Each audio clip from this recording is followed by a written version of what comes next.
What's up, guys? Bear Gaming here, back with some more Out of the Heroes, and today, well, I kind of forgot kind of just forgotten about the Void Campaign Hollow game mode that we are still pushing in Chapter 4. Still ahead of everybody else on the curve, but thing is, you have to have two solid teams to win these battles.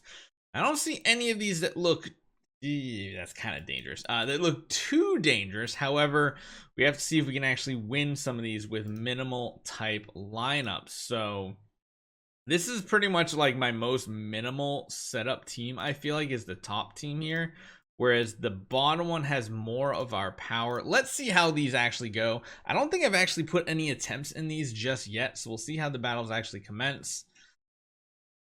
Oh, we could really, there we go. Yep, that's what we need. We just need to hit there every single time.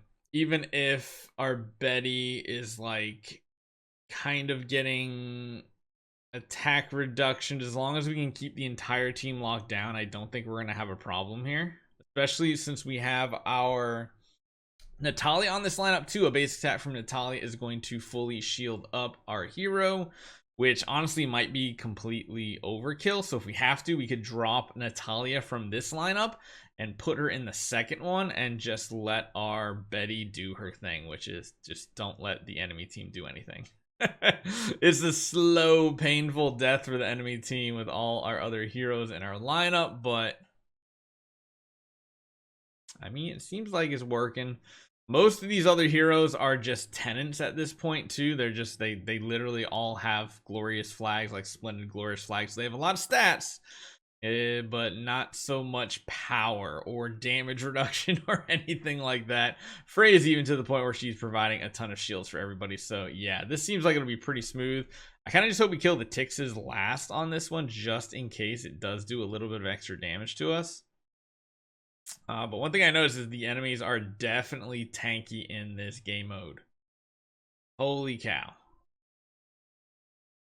They're just eating up attacks constantly. It actually looks like our Natalia is eating up some of the attack reductions from the Tixes at the attack swaps occasionally when our Betty already has it. But yeah, this is going 15 rounds, it looks like. We're going to the end, boys and girls. Not quite. All right, round 13, we got it. Cool. And then we finish it out right here. All right, so Natalia actually did a lot of help there, speeding it up. The question is if our second lineup can do something similar. We got both of our biggest damage dealers on this lineup between our Aspen and our Vulcan. We're running them with crowns right now because we were using them in PvP earlier today, as you guys saw. So we'll have to see how it turns out. I imagine it's plenty of damage. I imagine we have plenty of survivability. We even have a decent amount of crowd control between Aspen and our Hyperspace Hunter Ilamok, so should be good. We even got some taunts going out too onto our Mockman, which is rare to see, but yeah, it looks like this one at least should be simple for us to get through. I don't know how many people have actually pushed through Hollow Chapter 4 yet. There's not much incentive to do it except to help out those on your server, which it is pretty good, but the fact that it's only server based, it means it's a little less of value, but I think we might be able to get through this pretty easy. I didn't see any waves that looked like super difficult for us, so we'll have to see how it plays out. Those Ignis are annoying. Probably should have put our Aspen across from Ignis, but it'll just to get to the point where there's only Igni left. We do get a big group of heals off, though. My goodness. Gonna need Vulcan and Aspen just to one-shot everything at this point.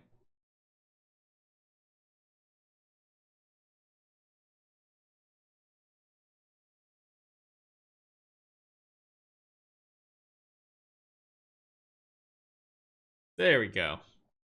And finish. Yep. Vulcan doing the heavy lifting, and then he's coming in to follow it up and finish it. Okay, so both of these waves suck for Betty. One of the reasons is that the Horus are going to be able to break out of CC, but I still think she's going to have a chance to win this. Every, what, 3 attacks a Horus takes, they can break out of CC. Maybe it's not. Or are these like the old school Horus, like the prior to the change Horus? If it is, then they can't break out at all. I did not realize that was a thing. Or maybe they have to like block or something. I can't remember. Oh, there goes all of our attack. The tick's just taking all of our attack away from our Betty. No, looks like this is gonna work. I was just worried about the horse. Doesn't seem like it's gonna be too much of an issue.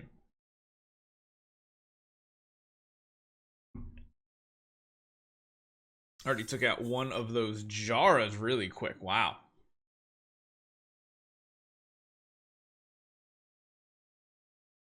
I mean, damage is ramping up, which is good. So one thing nice about Natalia, she kind of focuses some like kind of AoE damage with her active, but it also goes after a single target as well. So you do slowly work away at all the targets and pick off ones like that. The jar is going to go down there. You just slowly pick off the lower HP targets with every single active. And yeah, kind of I just like having Natalia with Betty. It seems like it's a nice safe way to run it, to be honest. And this might win it right here. Yep, there we go. So Betty and Natalia doing their thing. Now we have to deal with Carrie. Really don't like Carrie. The energy drain on Carrie, quite annoying. I definitely should have put you in the back row, Aspen. Oh my goodness. So 4Cs can cause a lot of issues too with their active skills because they remove buffs and turn it into damage. Oh, this could be really bad. This could be really, really bad. I think I want to put Aspen across from the Amun-Ra's. I don't want either damage dealers in the front row because the Amun-Ra's active can CC them as well, as you guys can see right here.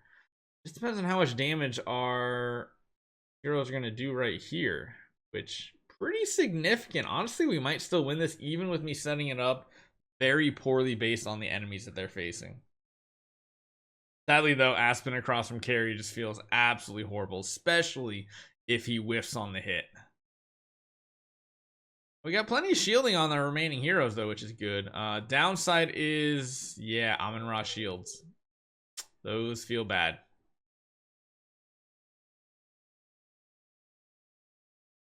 Next round, we might be able to get some kills. Honestly, I think we'll win as soon as Doom Terminator Vulcan right here. Oh, no, he lost his energy. I was like, he literally just got weakness disclosure. He's going to completely nuke the enemy team down. Let's see what happens. Need to get an active next round. Hopefully the carries do not snipe his energy. They sniped it again. My goodness, we just can't keep energy on our heroes. Come on, please don't snipe. Okay, here we go. We should get a victory, I think. So much of this damage is mark damage too, so it's just... Oh no, we got CC'd by the Amun-Ra. Oh my goodness. So much of this damage is mark damage, which is why we have full shields and nothing else is happening. This is painful to watch. All because of positioning of heroes. That's simply all it is. It's just because of the way that our heroes are placed on the battlefield. Honestly, I think I might put Aspen across from the Amun-Ra instead of a 4Cs, because I think that'll be the better option. Yeah, we're just slowly losing heroes. We're just going to have basic attacks all day that are just going to heal them back up. Although we do have an active right here. Just going to get absorbed and we're just going to die probably. Oh my gosh, we have to watch this whole battle. Why is this game like this? Oh no, we don't. 15 round limit. Okay, well that helps in a way. So yeah, let's put you up here, you up here. Why do we keep losing this? Why does this keep happening? I don't get it. I don't understand why we keep dropping. We're not changing anything at all, but somehow it's turning off the core of origin. I don't get it. Let's see how we do. We got 4 big burst damage dealers in the back row. Granted, 2 of them have giant killer, but they are tenants and they are not homeowners. So we'll see how this plays out.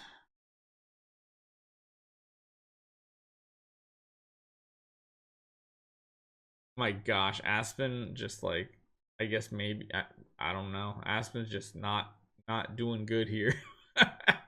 It looks like we are gonna have to wait for like the round 6-ish time period to get a weakness disclosure active off.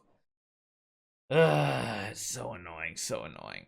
There we go. Now they're CCing those two instead of our damage dealers. I'll take that any day of the week. Healing curses going out, which are annoying. Honestly, on this one, we should probably use Mark Purify.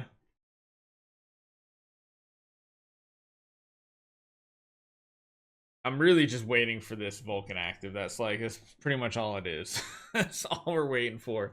The two carries, though, are just triggering me so hard, draining our energy constantly. I don't think we've got a single active off on the Aspen yet. And we just lost the energy once again on our Vulcan.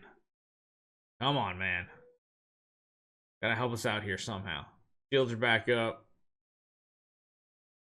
No, we're gonna lose energy again on the Vulcan, and he got weakness disclosure. Oh, so triggering. Give us one round with an active from Vulcan, please. Here we go. Bye. It's like that's literally all I'm waiting for is a weakness disclosure. That's all we need. I feel like we should swap the teams up. What do you guys think? I think what we should do is literally just... I wish there was a way to just easily swap these two, but... Oh, that's stupid. That's annoying. And I put Vulcan back in. Then we have to go through and say you and you. And I think that'll be fine, because I think you take care of this wave. We just got to make sure our damage dealers are in the front row in this one, because there is a Unimax. But I think we'll be fine on this one. Again, it's just going to be a time-consuming battle. Most of these battles end up being just very time-consuming because it's a slow bleed out by Betty. Although Natalia had a huge hit on that Mirax right there, which is why I kind of like the combo. Betty just keeps them CC'd, slowly works on the overall team, and then Natalia kind of just snipes down single targets almost every other round.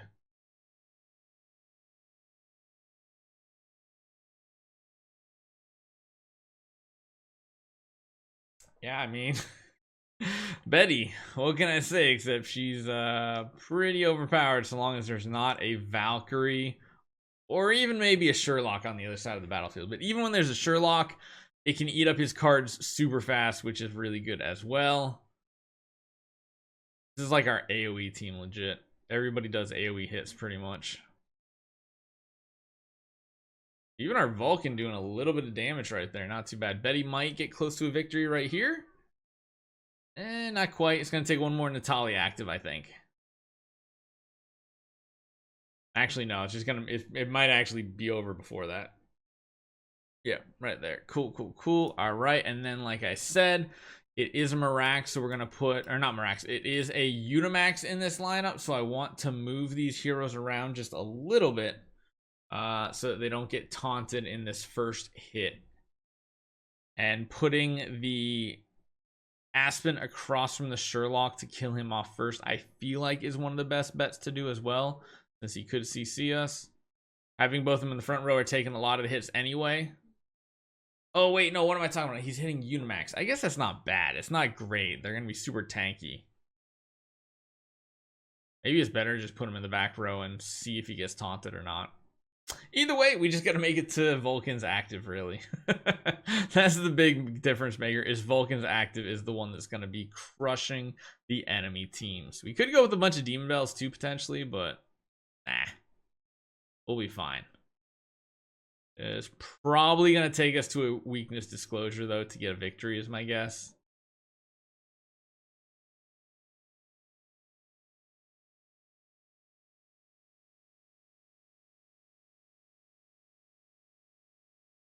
There we go. Our turn.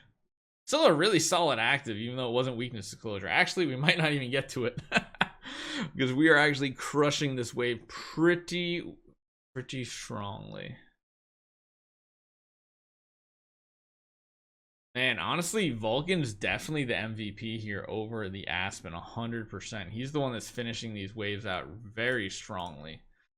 Aspen doesn't feel like he's doing as much damage, but I guess he still is. Yeah, I mean, I guess we can send the teams in. Again, what's up with this lineup at the top? It's not keeping the core. I don't get it. Let's go with the Betty wave first. See how the Betty wave does on this one. Typically, it's gonna hopefully go well because I'm just scared of the Mirax's active, so that's why I want to Betty against this team. The other one has, ooh, actually, I think I made a mistake. The other team has both a Holmes Young and a Star Alchemist Holmes Young, so maybe having the Betty versus that team would have been the better option there. Second guessing myself now. This wave seems really easy, a lot more squishy than previous waves as well. God, that Natalia active just nukes one target. It's like a smart nuke. I love it. Wish she had ways to get more energy back though. It's one thing I feel like that hero's lacking. I still love having her on our account. I just feel like she'd be like better off as a different support hero almost, but then I do something like this and I really enjoy having the hero on our team. One more round.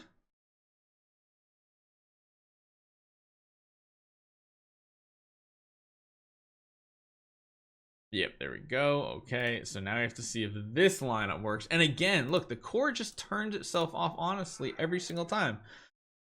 I don't understand what's going on. I just don't understand it. What's happening? It's confusing. Oh, that's a long loading bar, which makes me seem like it's going to be a long battle. The longer the loading bars typically mean the longer the battle. We learned that way back in the day when we had the Fiona, Delacium style teams and Vortex that were going like hundreds of rounds. Yeah, with shields and magic stone swords and all those shenanigans. There is quite a bit of CC on this lineup, so I'm a little feeling a little sketchy. Luckily, that actually worked out well. The taunt on the Holmes Young is perfect. That way, everybody doesn't get hit with potions, just a single target does. We also have both of our damage dealers in the front row, so that Annabelle's little puppet thing hits the supporters and not our two main damage dealers. So, again, this is probably going to go until we get weakness disclosure, is my guess. Again, lots of CC, so we can get interrupted a ton in this battle. Again, I love the fact that we're just keeping that taunt on the Holmes Young, which is perfect. Come on, Vulcan, get an active off. Weaken that team up. You got lots of stacks right now. There we go. Good hit. And I miss the days when we had Vulcan and Mockman both as like our overpowered heroes. Then we occasionally, or not occasionally, we had to basically convert over to an Aspen account just because of Star Expedition, which, ugh, it feels like it's so boring nowadays. Couple more rounds, and we should have this. It doesn't look like the CC is strong enough to really matter here. There are some poisons and stuff going out, but the Ilamok shields are just way keeping up way more than what the incoming damage is.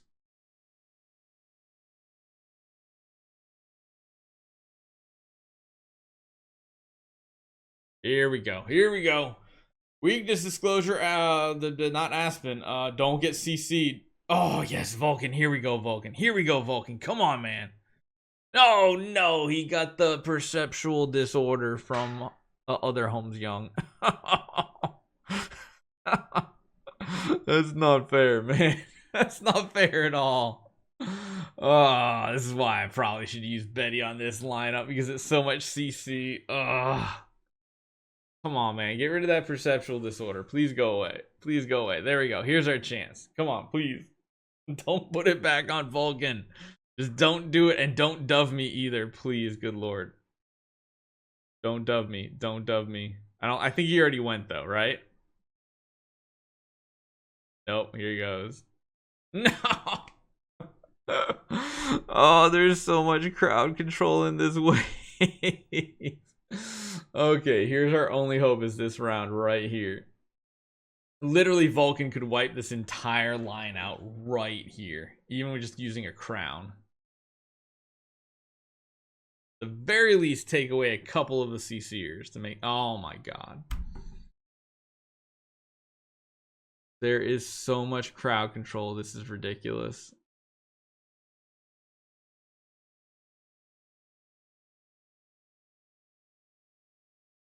Okay. Okay. There's still like one or two chances to get CC'd here, though.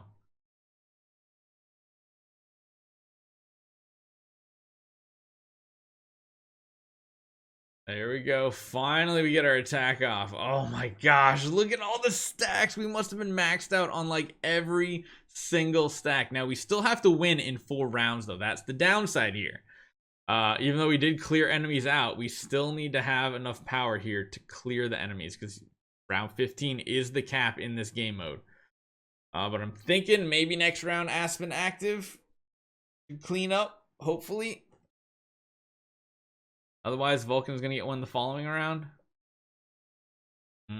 This island, or this home's young. Oh god. Okay, thank god. That was not bad at all. My goodness, look at the damage from the Vulcan. And we're on to the final battle. Is literally a mirror stage. So this is normally where I'd go for the bosses first.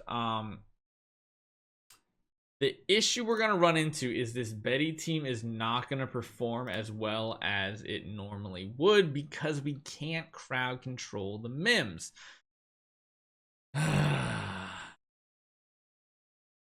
We can, however, keep the Garuda CC'd, which are probably going to be the biggest damage dealers.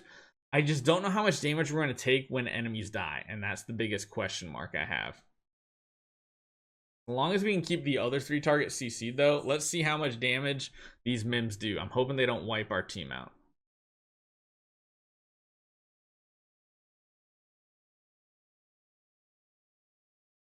Taking out the Garudas, keeping their energy depleted. That's what we like to see. Next round, we'll kill a Garuda and see if our entire team just dies.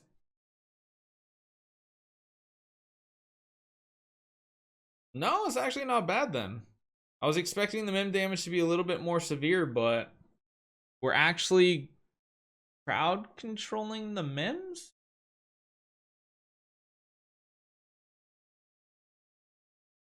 Aren't they CC immune, or are they like 100% CC immunity? So there is a chance to CC them. That's really interesting. Didn't really know that was possible in Void campaign. But okay, I guess that means we can get a victory here. And again, I think if we didn't have Natalia on the Betty lineup, I don't think we'd have this, like, the damage to actually clear some of these waves. So it's a good thing that we do have her along for the ride.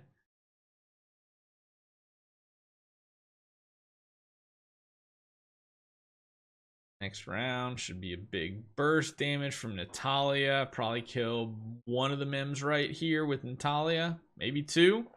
Close to it. Everybody else finish? They can. Nice. The little bits of damage really does add up. So that was surprisingly good. And again, once again, I have to turn this on every single time. I just don't understand why, but sure, whatever. We got 4, 3, 5 cleared out here. Well, I should say, hopefully we have it cleared out. The Garudas might completely shred our faces. I don't know. Let's see what happens with the Garuda actives, honestly, because this could be sketchy. Not that bad. We actually get some shields back because we blocked as well. So, yeah, this looks like it's going to be a cakewalk. We'll speed the battle up just a little bit. Take out those Garudas first, since they are the annoying ones and they can heal. So, yeah.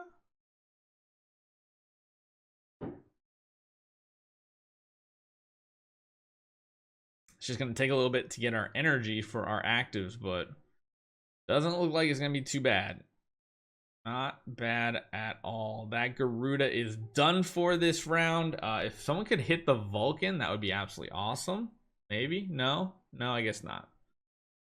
So let's wait till next round for the Vulcan active, but that might be a good cleanup.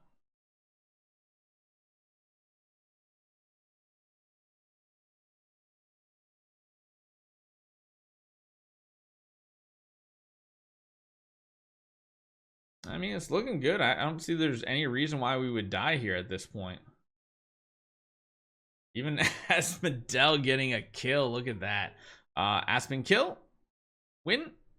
Victory. Still Vulcan. Yep. So that's 4-3 done. That's only halfway. We got a lot more to go. So let me know what you guys think. Let's just take a quick preview. That one's a little annoying. That's not... Olivia's are annoying, but not bad. Honestly, this next chapter looks pretty easy as well. maybe we'll do it later today as well. Hope you guys enjoy this one. See you guys next time.